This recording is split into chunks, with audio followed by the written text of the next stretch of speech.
A punição do pecado é o tema de hoje, a continuação do de domingo. Abra sua Bíblia em 2 Coríntios capítulo 5. 2 Coríntios capítulo 5. Nós vamos estudar sobre a punição do pecado. Dar continuidade. Só relembrar os irmãos que vieram a semana passada e os que não vieram, sobre os dois tipos de punições que a Bíblia relata, falar sobre a natureza, o propósito. E aí nós entramos no castigo efetivo do pecado. Vamos falar sobre a morte espiritual, os sofrimentos da vida, a morte física e a morte eterna. Então, 2 Coríntios capítulo 5. 2 Coríntios 5, a partir do verso 1. O apóstolo Paulo vai falar sobre sua morte. 2 Coríntios 5, verso 1. Abra sua Bíblia. 2 Coríntios 5, verso 1. A palavra de Deus, ela é viva, poderosa para transformar nosso coração, por ela que nós nos alimentamos. Diz assim: sabemos que se a nossa casa terrestre deste tabernáculo se desfizer, temos da parte de Deus um edifício, casa não feita por mãos, eterna nos céus. O apóstolo Paulo está falando da morte, ele está falando do fato dessa casa terrestre, ele está falando do seu corpo, e ele compara seu corpo a um tabernáculo. Verso 2, ele diz: e por isso neste tabernáculo, ou seja, neste corpo, gememos, aspirando por sermos revestidos da nossa habitação celestial. Se todavia fomos encontrados vestidos e não nus. Vestidos aqui não é com roupa literal, mas vestidos aqui é vestidos pela justiça de Cristo. São aqueles que têm Cristo como seu Salvador. Então ele está usando símbolos para falar da morte física. Versículo 4 de 2 Coríntios 5. Pois na verdade, os que estamos neste tabernáculo, gememos angustiados, não por querermos ser despidos, mas revestidos para que o mortal seja absorvido pela vida. Ora, foi o próprio Deus quem nos preparou para isto, outorgando-nos o penhor do Espírito. Temos, portanto, sempre bom ânimo, sabendo que enquanto no corpo, olha aqui o que é o tabernáculo, enquanto no corpo estamos ausentes do Senhor, visto que andamos por fé e não pelo que vemos. Entretanto, estamos em plena confiança, preferindo deixar o corpo e habitar com o Senhor. E por isso que também nos esforçamos, quer presentes, quer ausentes, para lhes sermos agradáveis. Porque importa que todos nós compareçamos perante o tribunal de Cristo, para que cada um receba segundo o bem ou o mal que estiver feito por meio do corpo. Está aqui, irmãos, um texto que fala sobre o tribunal de Cristo, sobre o juízo, sobre sermos julgados. E se alguém acha que Deus não é justo para julgar o homem plenamente, está extremamente equivocado. Como eu falei a semana passada, Deus, ele é amor, mas o seu amor não interfere no seu atributo da santidade, no seu atributo da justiça.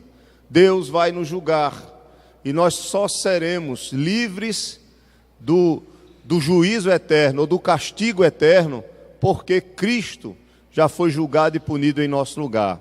Mas aqueles que não tiverem Cristo serão punidos e julgados plenamente por causa do pecado. Nessa manhã, nós vamos dar continuidade ao estudo sobre a punição do pecado. E eu quero dizer aos irmãos, e repito, a introdução da semana passada, que o pecado, ele é terrível e ele é levado a sério por Deus, pois o pecado ataca a sua santidade e a sua própria pessoa.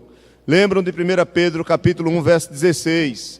Sede santos, porque eu sou santo.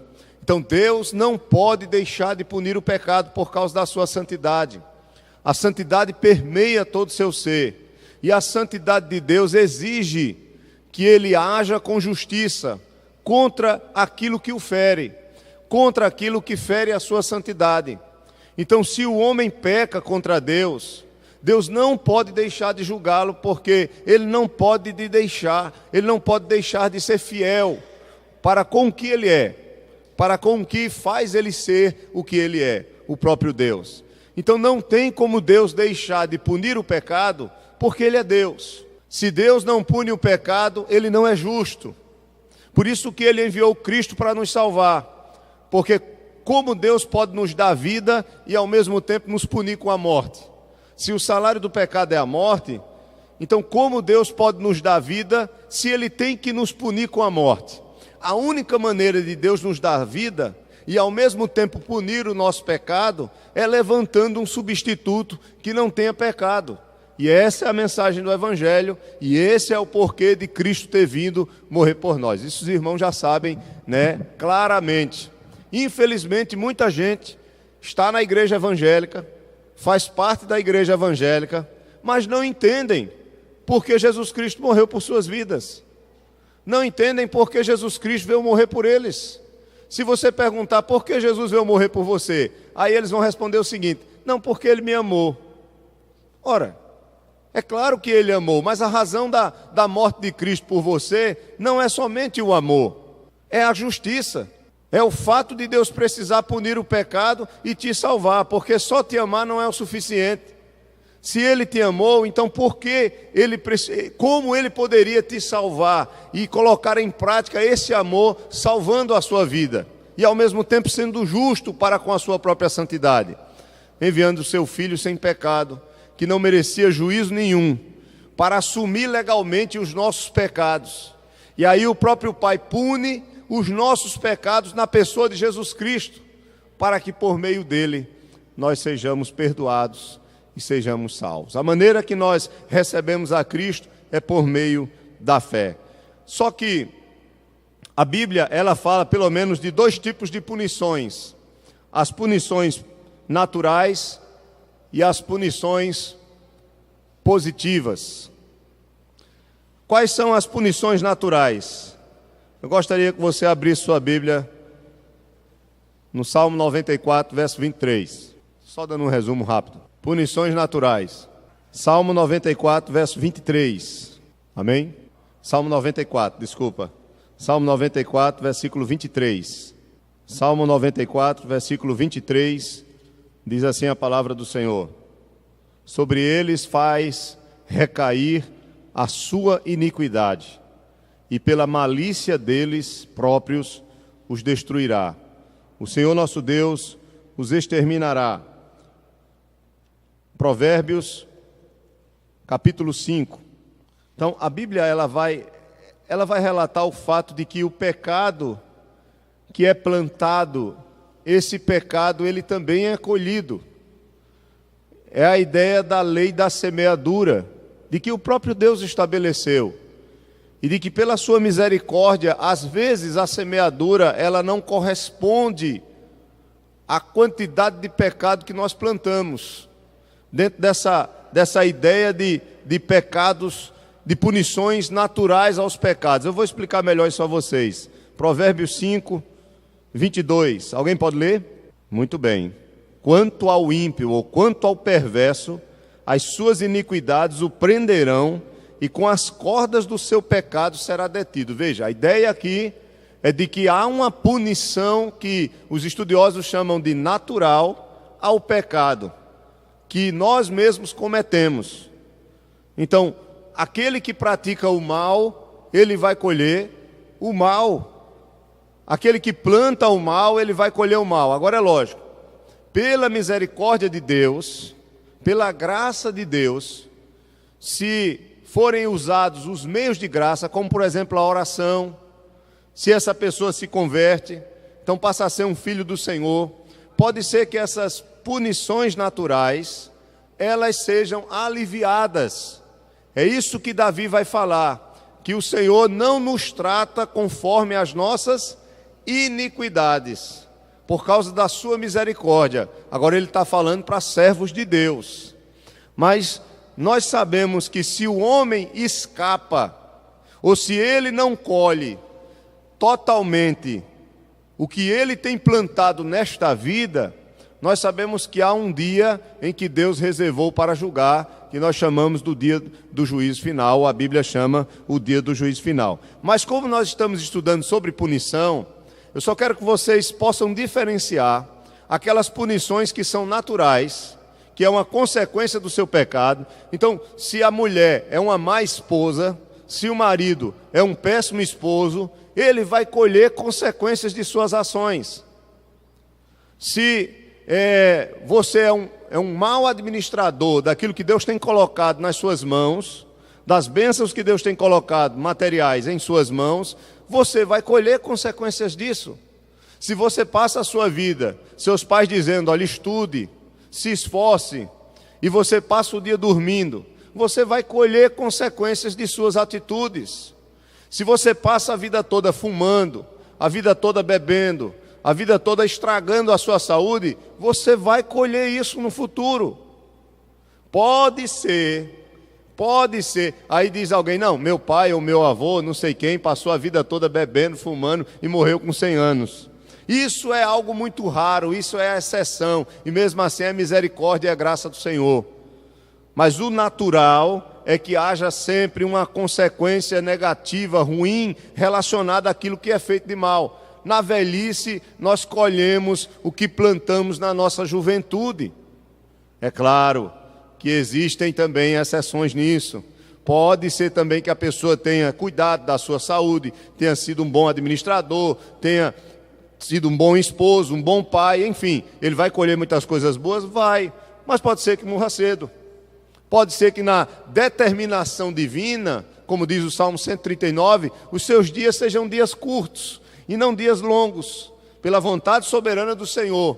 Isso não está ligado totalmente à lei da semeadura, porque não depende de nós.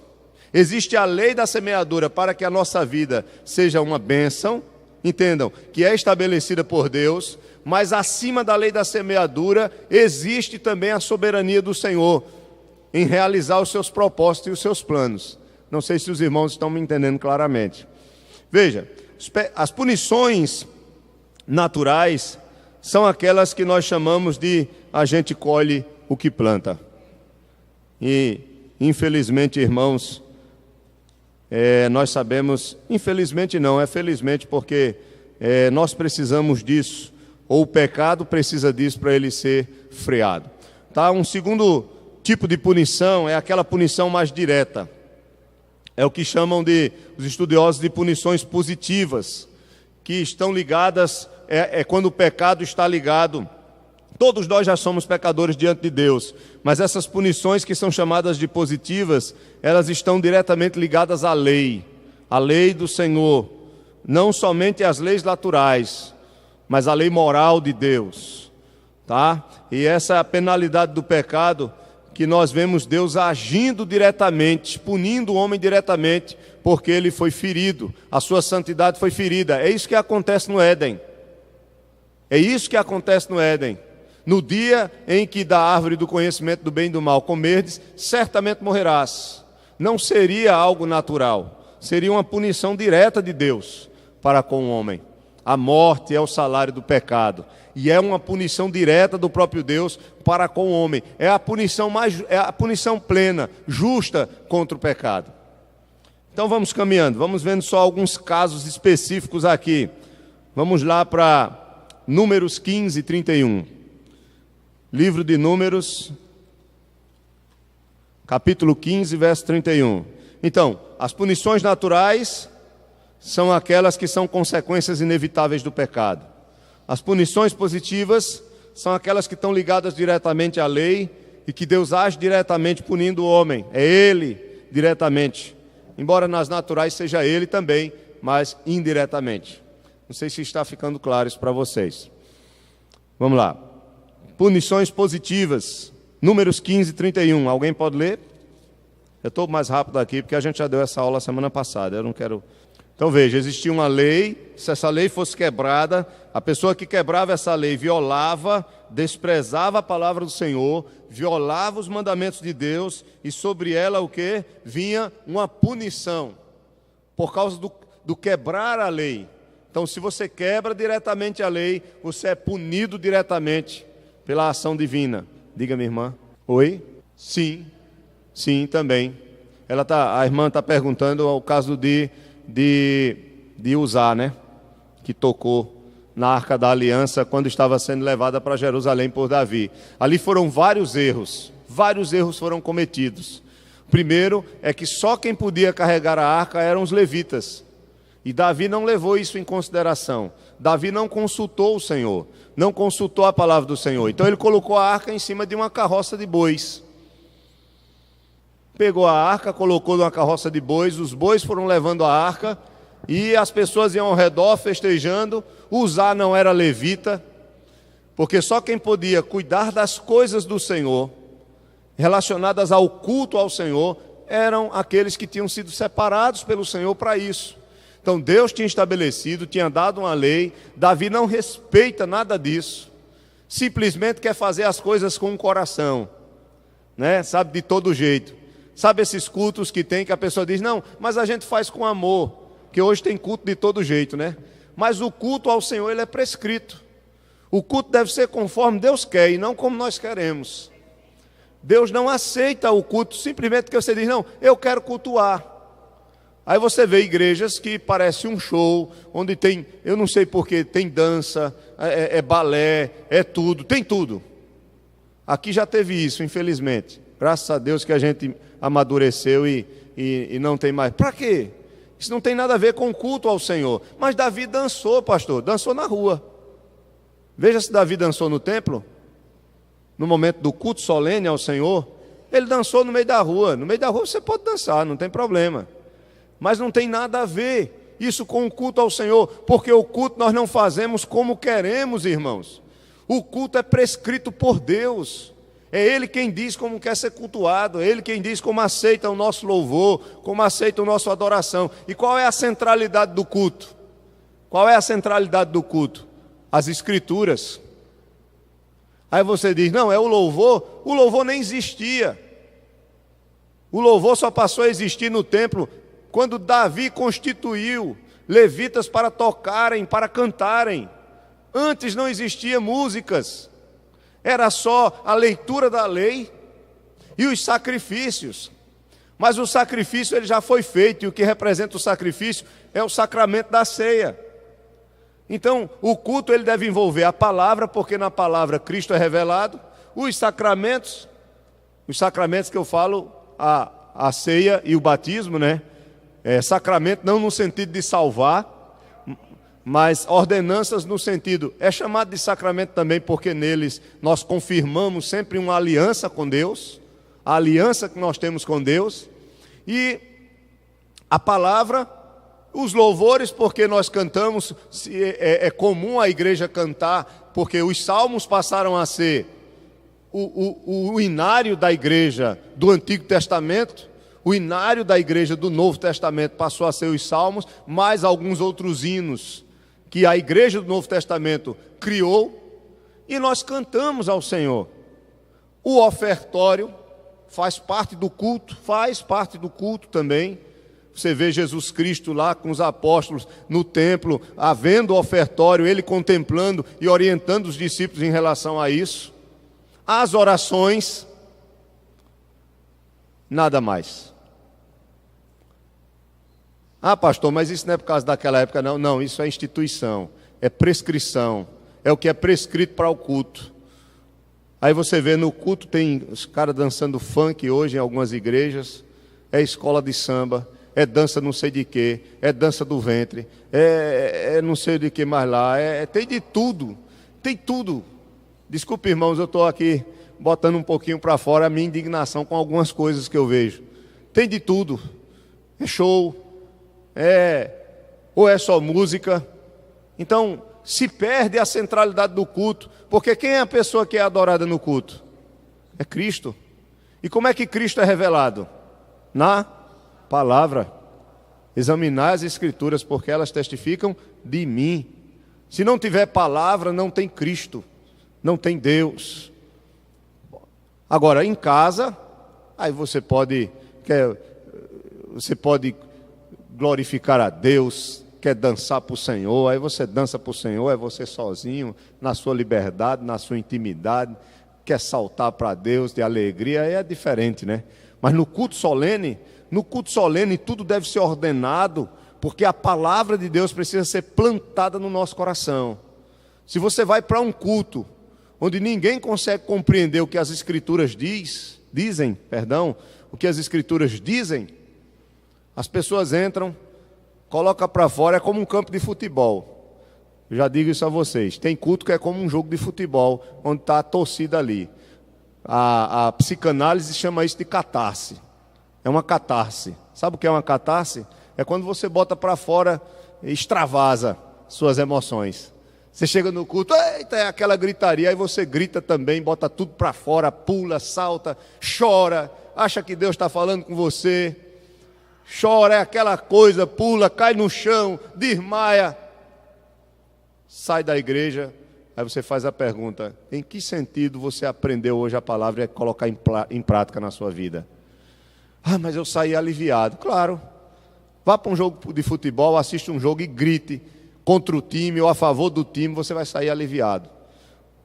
No mundo, você vai, onde você extravasa as suas emoções, há uma catarse. Se você for correr, ou fazer um exercício, ouvindo música, se você for cantar e ficar cantando, vai haver uma catarse. Onde você extravasa as suas emoções, há uma catarse. Isso é algo emocional, não tem nada a ver com o espiritual. Aí o povo liga uma coisa com a outra. Pois não, irmão Alberto? A pergunta do irmão é se esses tipos de culto onde há gritarias e não tem a ver com a histeria no sentido clássico da histeria. A histeria é algo emocional, tá? A histeria era um nome, né, que alguns médicos antigos davam na época de Freud, ou até antes de Freud, eles davam esse nome a algumas pessoas que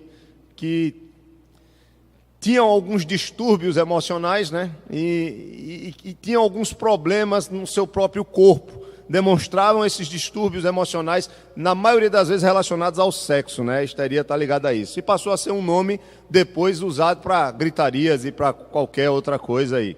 Enfim, mas é uma cultura. É uma cultura que se... Veja,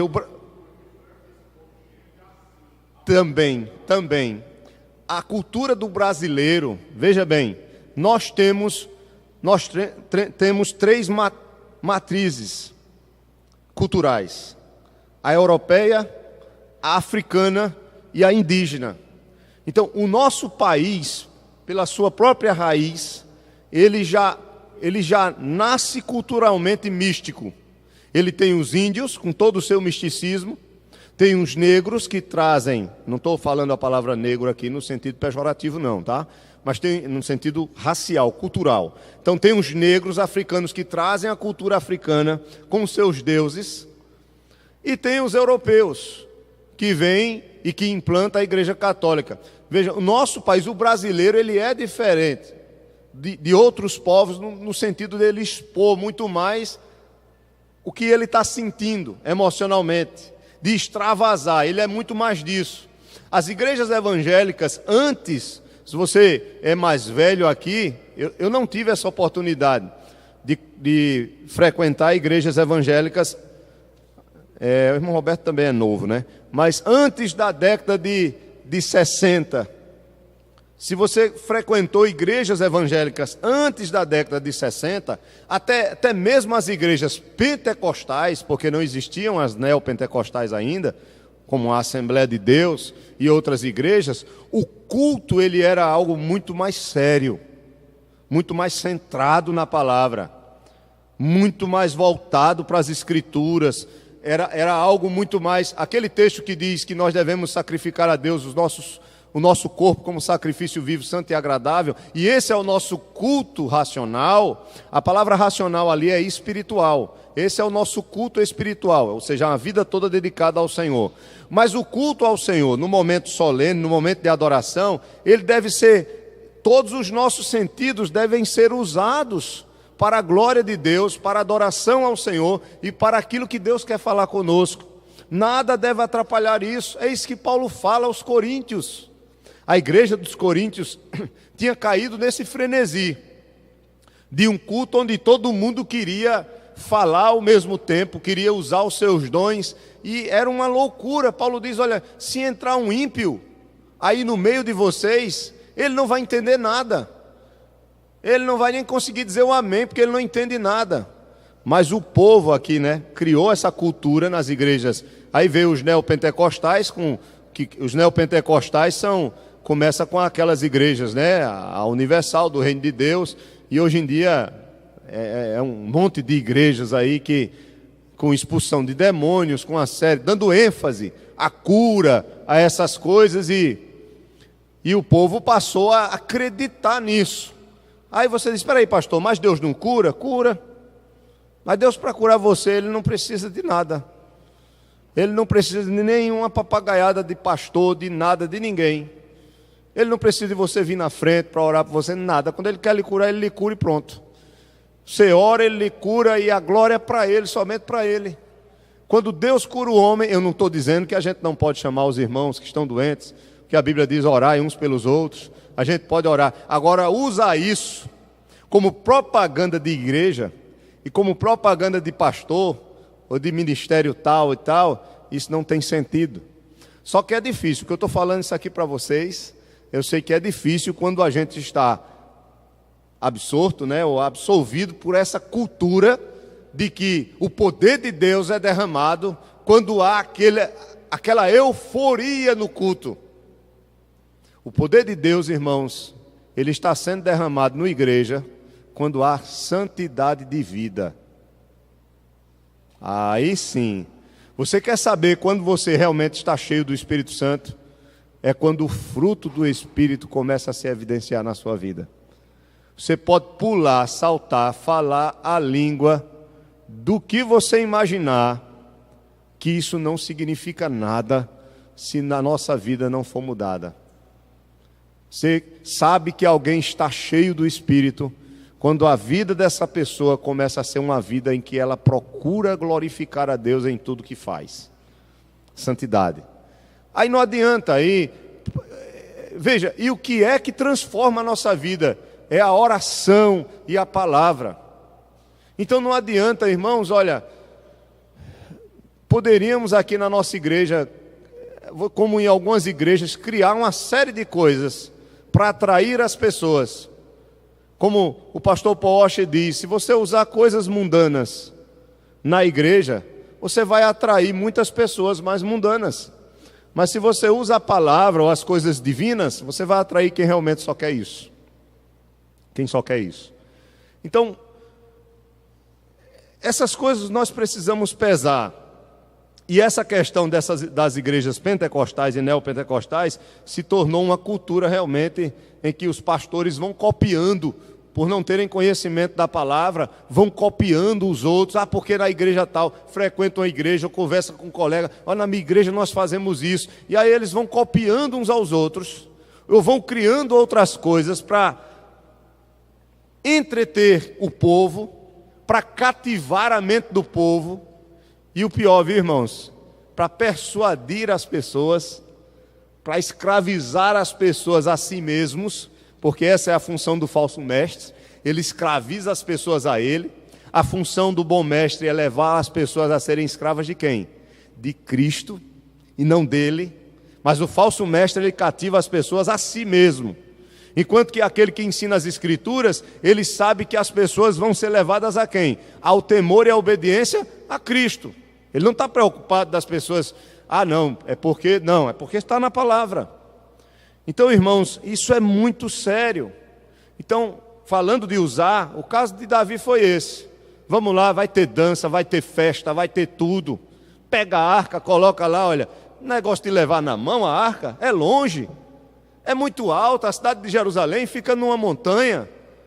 Não dá não, levar na mão, não, vamos botar numa carroça de boi. E o povo vai do lado, vai levando de todo jeito. Aí os bois, olha, a carroça ia virando, a arca ia caindo, coitado de usar, vai botar a mão, ele não é levita, para segurar a arca. E o Senhor pune diretamente e Uzá ali, Uzá morre. E Davi não entende. Por que, Senhor? Volta triste para casa, com raiva de Deus, né? Por que o Senhor fez isso? Se a gente estava levando a tua arca. A arca representava a presença de Deus. A ideia, irmãos, é que ninguém pode chegar à presença de Deus sem que o substituto pague pelo seu pecado. E isso é muito claro. A arca representava a sua presença. E nesse caso Deus estava ensinando Davi que não é do jeito que Davi quer, mas é do jeito que ele quer. Veja como é que ele vai pegar a arca depois.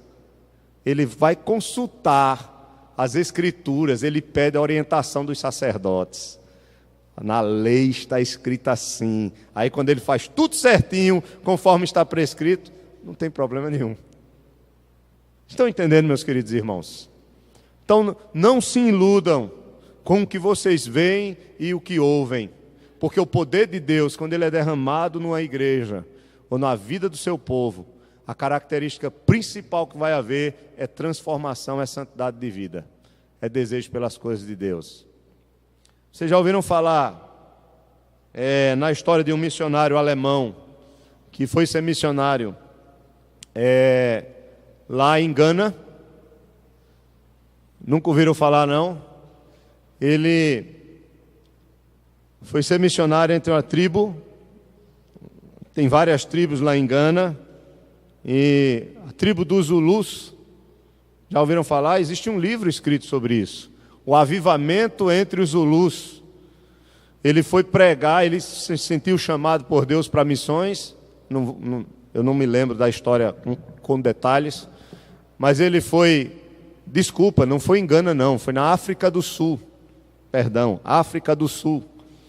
Ele foi pregar na África do Sul, foi pregar entre a tribo dos Zulus, uma tribo muito forte, uma tribo perigosa, mas ele começou a pregar o evangelho naquele lugar, e ali naquele lugar tinha uma moça, teve uma mãe que ela mantinha a sua filha amarrada em um pau, na frente da casa, endemoniada. Se soltasse aquela moça, ela queria matar as pessoas, ela se feria, era um bicho. E aquele missionário já pregava no lugar, já havia algumas pessoas convertidas, já havia até obreiros na igreja. E aquela mãe chamou o missionário, esse missionário, para orar pela sua filha, perguntando se Deus tinha poder realmente para transformar a vida daquela moça. Veja bem, esse missionário foi orar por essa moça com os seus obreiros, e ele disse que não aconteceu exatamente o quê? Nada. Não era uma doença psiquiátrica, não era uma esquizofrenia, mas era uma possessão maligna mesmo. E ele voltou muito frustrado e chegou diante de Deus e disse: Senhor, o que é que eu estou fazendo aqui? Porque eu prego a tua palavra, eu falo de ti, e a tua palavra diz que o Senhor liberta. Nós vemos o Senhor libertando vidas. A tua palavra diz: esse povo não vai acreditar mais na mensagem que eu prego, no Deus que eu prego, porque nós fomos orar por aquela moça endemoniada e ela permanece endemoniada do mesmo jeito. E eu vou voltar, eu vou embora, eu vou ficar fazendo o que aqui? Ele se frustrou. E aí de repente, eu não me lembro bem os detalhes, mas eu não sei se os irmãos da igreja, ele compartilhou com aquela tribo, com aqueles irmãos, que a igrejinha muito pobre, ali humilde, que ele ia embora. Mas aí eles resolveram: não, vamos fazer o seguinte, vamos buscar o Senhor, vamos buscar mais o Senhor. E aí eles começaram a buscar mais a Deus. Como? Eles começaram com o livro de Atos dos Apóstolos. E eles começaram a se reunir 3 vezes por dia, se eu não me engano, 3 vezes por dia, de manhã, de tarde e de noite. Para quê? Para ler a Bíblia e para orar, somente. Todo mundo se comprometeu, aquele grupinho, ler a Bíblia e orar. E eles começaram todos os dias.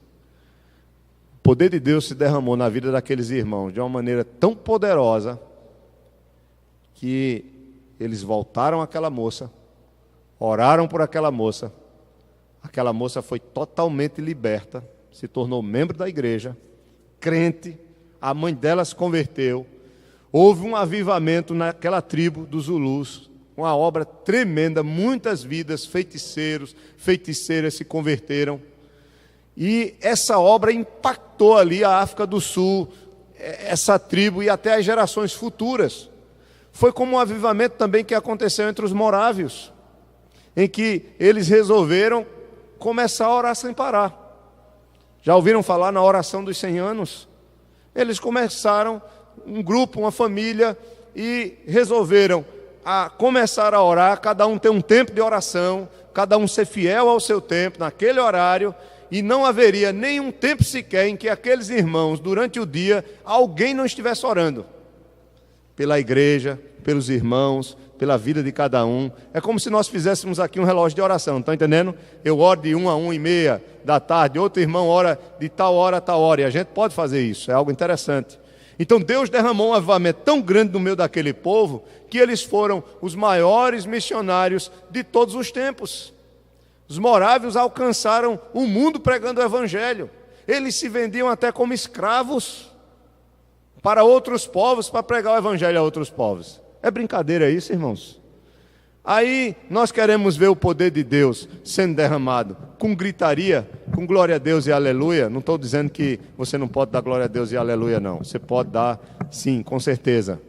Mas isso não traz o poder de Deus sobre nossas vidas. Com show, com música, pode chamar quem for. Mas não dá nada. O que o povo precisa é de palavra e de oração.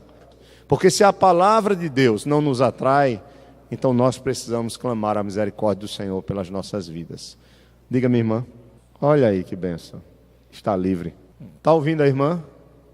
Ela foi epilética durante 60 anos. Amém. Misericórdia do Senhor, a sua serva. 60 anos epilética, conheceu a Cristo, clamou a misericórdia do Senhor. Faz 1 ano que ela não teve mais nenhuma crise e não toma nenhum remédio. Não precisou de nada. Isso é a graça de Deus. Não precisou de ninguém chamar. Não estou dizendo que não possa orar uns pelos outros. Devemos orar. Mas não precisou de nenhum. É isso que eu quero que vocês entendam. Nosso Deus não está limitado às coisas que nós criamos, irmãos. Os homens criam, sabe, uma caixinha e coloca Deus dentro e diz, é assim, tem que ser assim. Tá? Tem que ser assim. Deus esse não é o nosso Deus. Nosso Deus é o Deus da palavra, é o Deus das Escrituras. E Ele não aceita. Não é à toa que, quando Moisés estava se aproximando da sarça, Ele ordenou a Moisés, olha, tire suas sandálias, porque o lugar aqui é santo. Não tem isso não. É se dobrar diante dEle. Não tem, é Paulo se dobra, é qualquer um se dobra diante dEle. Então, é se submeter à sua vontade. O princípio da sabedoria é o temor do Senhor. E o temor do Senhor é demonstrado pela obediência à palavra. Então, as punições, vamos voltar para o nosso assunto. As punições, elas são naturais no sentido de consequências naturais do pecado, mas elas são positivas quando o próprio Deus, ele pune aqueles que agem contra a sua vontade. Elas têm 2 espécies diferentes. Há uma punição que é o necessário concomitante do pecado, pela sua própria natureza. O pecado causa separação entre Deus e o homem, leva consigo culpa e corrupção, e enche o coração de medo e vergonha. E há uma espécie de punição que é imposta de fora ao homem por Deus, pelo legislador. E aí, irmãos, qual é o propósito da punição? É vindicar a justiça divina. Essa é a ideia. A santidade de Deus reage necessariamente contra o pecado, e esta reação se manifesta na punição do mesmo. A punição do pecado é uma reação da santidade de Deus. Sempre Ele vai reagir assim. Veja o que Ele fez com seu filho para lhe salvar. Veja o que Cristo passou. Precisava Cristo morrer por nós? Se não houvesse uma reação da santidade de Deus em relação ao nosso pecado? E o que Cristo sofreu foi pouco? Veja como o pecado é terrível, ao ponto de que a única maneira justa de Deus nos salvar é punindo o nosso pecado no seu próprio Filho, que é santo. E veja como foi a punição do Filho dele. Veja o tipo de morte que ele teve.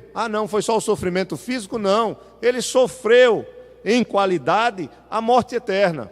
Ele sofreu a morte no seu sentido pleno. Ele sentiu a ira de Deus totalmente contra o pecado em sua vida, ali na cruz do Calvário. Veja como o pecado é terrível, ao ponto de levar o próprio Deus a moer o seu próprio Filho para poder nos salvar justamente. Por isso que a justiça de Deus, como diz Paulo em Romanos capítulo 1, versos 16 e 17, se revela no Evangelho. A justiça de Deus é claramente revelada no Evangelho. Vamos lá para os castigos efetivos, para as punições contra o pecado. A primeira, a penalidade do pecado, ela vai incluir, vire aí a página, ele diz aí, olha, a penalidade com a qual Deus ameaçou o homem no paraíso foi a pena de morte. A morte que aqui se tem em mente não é a morte do corpo, mas do homem total. Morte no sentido bíblico da palavra. A Bíblia desconhece a distinção que nós fazemos entre morte física, morte espiritual e morte eterna. A Bíblia ela não faz essa distinção clara, não. Ela, quando fala de morte, é morte no seu sentido pleno. Morte é separação. Ela tem uma visão muito mais sintética da morte e a considera como separação entre Deus e o homem. A pena foi também executada efetivamente no dia em que o homem pecou, embora a plena execução dela tenha sido sustada temporariamente pela graça de Deus. Vocês estão entendendo, né? Porque aí você pode perguntar, assim que o homem pecou, ele morreu? Assim que Adão pecou, ele morreu? Porque a Bíblia diz, no dia em que dela comerdes, certamente morrerás. E quando ele comeu do fruto, pecou, desobedeceu a Deus, ele morreu? Morreu. Ele já morreu, pelo menos, é como nós distinguimos para ficar mais fácil, né? Pelo menos espiritualmente ele já morreu, porque ele já se esconde da presença de Deus. Ele já foge da presença de Deus. E todo pecador, ele foge da presença de Deus, porque Deus é santo. Observe o que acontece conosco quando nós pecamos. Qual é a nossa reação? Quando nós pecamos, qual é a nossa reação comum? É ir para perto de Deus ou é fugir da presença dele? Quando nós estamos em pecado, o que é que nós queremos? É correr para a igreja, para buscar a presença, é querer orar, é querer louvar o Senhor, ou é fugir da presença dele? É fugir da presença. E ainda tem um diabo que fica colocando na sua cabeça, corra mesmo, corra mesmo, não vá para perto dele não, corra. Enquanto que a Bíblia nos ensina o contrário, se a gente pecar por causa da obra de Cristo, nós devemos correr para Deus, mas não confiados em nós, mas confiados em Cristo. Por meio de Cristo, correr para Ele, pedir misericórdia, perdão. Por isso que Ele diz, se confessares os vossos pecados, Ele é fiel e justo para vos perdoar e vos purificar de toda a injustiça. Isso está em 1 João capítulo 1, verso 9. Então é nesse sentido, começa a morte ali. A morte ela não acontece plenamente quando Adão peca, mas vai acontecer. Então, a penalidade do pecado, ela inclui pelo menos 4 coisas. Primeiro, a morte espiritual. Veja aí, por favor. O que é a morte espiritual? Claro que essa questão de morte eterna, a gente estudou muito claramente em escatologia, então aqui a gente vai só pincelar algumas coisas. Começando pela morte espiritual. O pecado separa de Deus o homem, e isso quer dizer morte, pois é só na comunhão com o Deus vivo que o homem pode viver de verdade. No estado de morte que resultou da entrada do pecado no mundo, levamos o fardo da culpa do pecado, culpa que só pode ser removida pela obra redentora de Jesus Cristo. A morte espiritual significa não somente culpa, mas também corrupção, como nós já estudamos aqui. O homem ele não nasce somente culpado, mas ele nasce pecador. Ele é corrompido pelo pecado. O pecado é sempre uma influência corruptora na vida, e isso é parte da nossa morte. Por natureza somos não somente injustos aos olhos de Deus, mas também impuros. Esta impureza se manifesta em nossos pensamentos, em nossas palavras e em nossas... Aqui é ações, viu, irmãos? Aí é ações. E em nossas ações. Tire o O e o R da frente. Isso acho que foi um computador, ele... na hora da digitação, algum erro aí, tá? é sempre ativa dentro de nós, agindo como uma fonte envenenada a poluir as correntes da vida. E se não fosse a influência restringente da graça comum de Deus, tornaria a vida social inteiramente impossível. Chegaram a entender isso aqui? Se não fosse a graça comum de Deus, veja, o homem é corrupto pelo pecado. Ele é totalmente, todas as áreas da sua vida é corrompida pelo pecado. Mas Deus é tão misericordioso que Ele não permite que mesmo esse homem sendo corrompido totalmente pelo pecado, ele consiga ser totalmente mal como ele pode ser. Vocês estão entendendo, né? Você já pensou se a graça de Deus não freasse essa total corrupção pecaminosa que há no homem? A gente fica espantado quando vê alguma notícia de coisas assim. Eu estava vendo uma reportagem de um camarada, os pais dele se separaram cedo, um americano, e ele já tinha matado várias mulheres, e ele cozinhava as suas vítimas e comia. Diga aí, o caso de Garanhuns também, daquele casal, aí você diz, rapaz, isso é terrível, isso é muito maligno.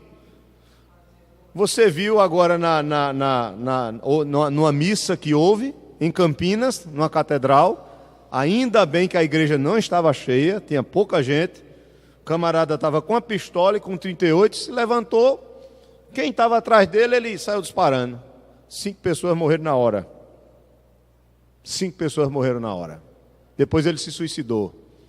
Aí eu estou falando aqui de algumas coisas, mas e as barbáries que acontecem aí? A violência sexual contra a criança. Que isso é algo chocante. Quem é pai aqui fica aterrorizado com isso, né? Eu sou pai, fico aterrorizado com isso. Se não é pai mais de criança, mas é avô, nós ficamos chocados com isso.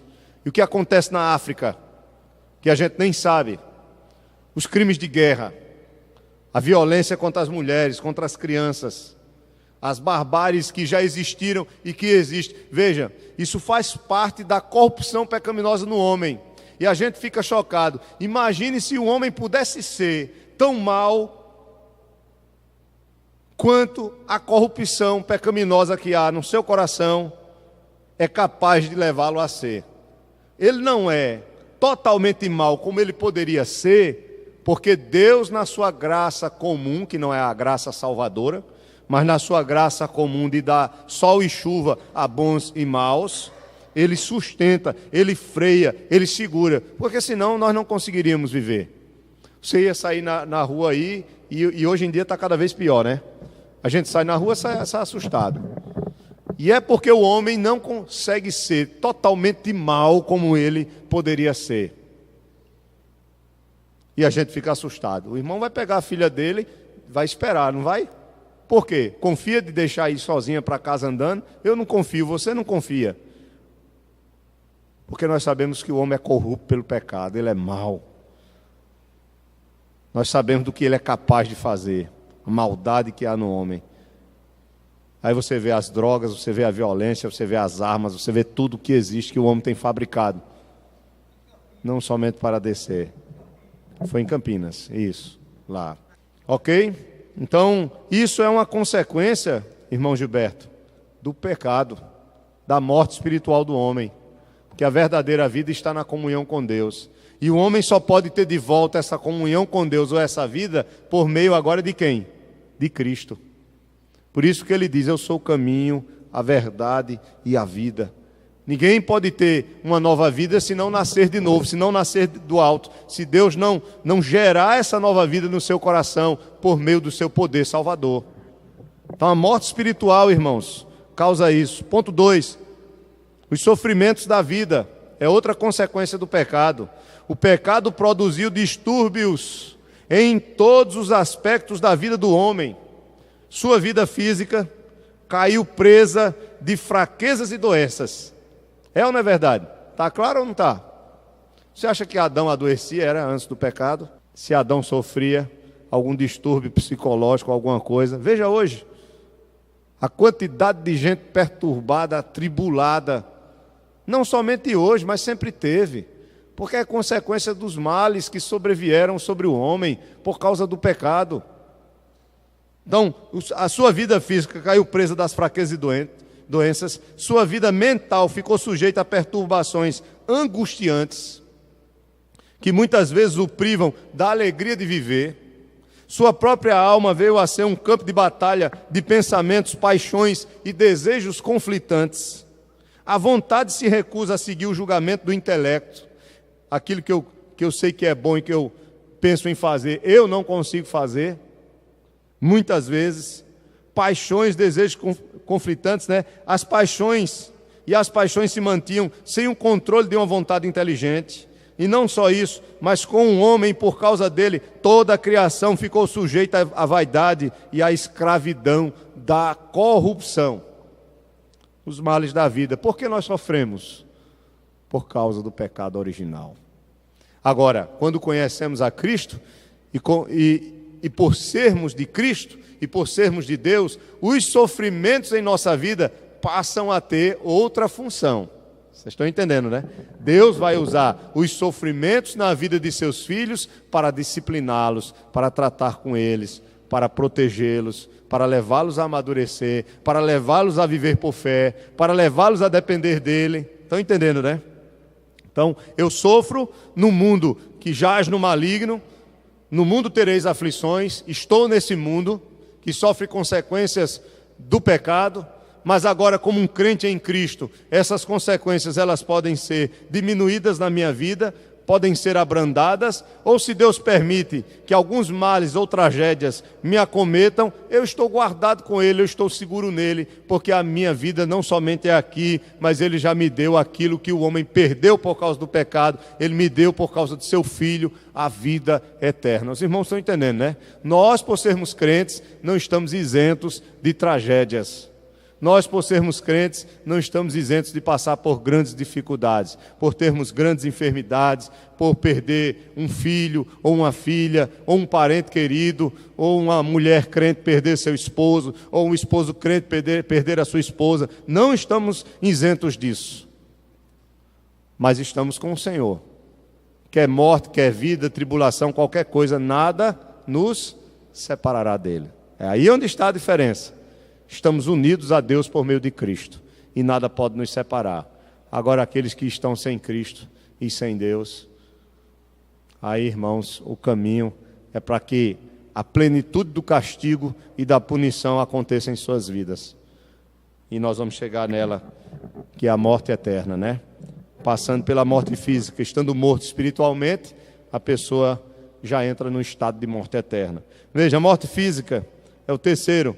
É a separação do corpo e alma. Falamos sobre isso aqui claramente, estudando sobre o homem, a doutrina do homem. Faz parte da penalidade do pecado. O Senhor tinha isso em mente também na penalidade ameaçada. E é mais que evidente na explicação do próprio Deus, dada a Adão, quando ele disse, tu és pó, e ao pó o que? Tornarás. Morte física. E a morte eterna é o quarto ponto.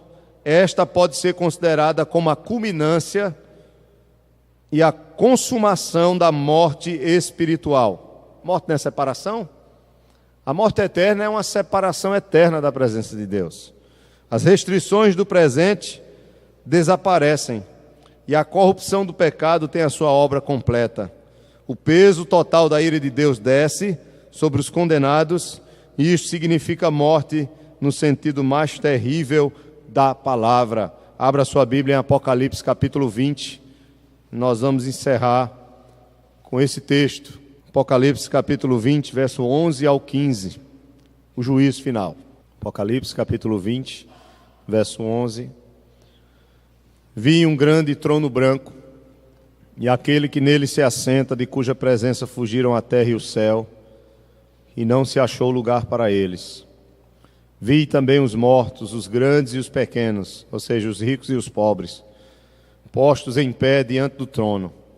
Então se abriram livros, aqui é uma linguagem figurada, para mostrar que Deus conhece toda a nossa vida, e tudo o que falamos ou pensamos ou fizemos será julgado, é a base do juízo. Então se abriram livros, e ainda outro livro, o livro da vida, foi aberto, e os mortos foram julgados segundo o quê? As suas obras, conforme o que se achava escrito nos livros. deu o mar aos mortos que nele estavam. A morte e o além entregaram os mortos que neles havia, ou seja, aqueles que já estavam no estado intermediário, e foram julgados um por um, segundo as suas obras. Então a morte e o além, que em algumas Bíblias vem a tradução inferno, mas não é o inferno de fogo aqui, é o estado intermediário, é o além, foram lançados para dentro do lago de fogo, porque não vai existir mais estado intermediário, aqui já é o final de tudo. Não vai existir mais uma vida sem corpo, ou seja, a pessoa não vai esperar mais por uma ressurreição. Aqui já houve a ressurreição, já é o juízo final, então não tem mais sentido de um estado intermediário. Chegou o fim. Então ele diz, foram lançados dentro do lago de fogo. Esta é a segunda morte, o lago de fogo. E se alguém não foi achado inscrito no livro da vida, esse foi lançado para dentro do lago de fogo. Ser escrito no livro da vida é ter a vida somente que Deus dá. E Deus só dá essa vida ou essa nova vida por meio da obra de Cristo, para aqueles que receberam Cristo por meio da fé. Então, eu vou ser julgado pelas minhas obras, mas serei salvo pela obra de Cristo. Amém? Alguma pergunta, irmão Gilberto? Depois os irmãos? Diga, irmão. Amém, graças a Deus. Amém. Alguém tem alguma pergunta? Os irmãos? Ficou claro, irmãos, sobre a consequência natural do pecado e a punição positiva, a ação direta de Deus contra o pecado. Ficou claro sobre as consequências que o pecado trouxe: morte espiritual, os males da vida, morte física e morte eterna. Só para a gente entender melhor isso. Amém. Mas em Cristo nós temos a vida. Que bom que o Senhor, Ele pagou um preço por nós. Porque se o Senhor não tivesse morrido por nós, nós estaríamos, irmãos, perdidos. Por isso que o Senhor, Ele diz que há dois caminhos. Um que tem uma porta larga, que muitos estão nesse caminho largo, que conduz à perdição. Mas há um caminho em que a porta é estreita, o caminho é estreito e conduz à salvação. E Jesus Cristo diz, eu sou esse caminho. Ele também diz, eu sou a porta, em João 10. Então, que Cristo seja a nossa sempre segurança e certeza de vida eterna e de vencer a morte. Aí você pode me perguntar, pastor, se temos Cristo, por que ainda temos que passar pela morte física, Já que em Cristo todos os nossos pecados já foram perdoados.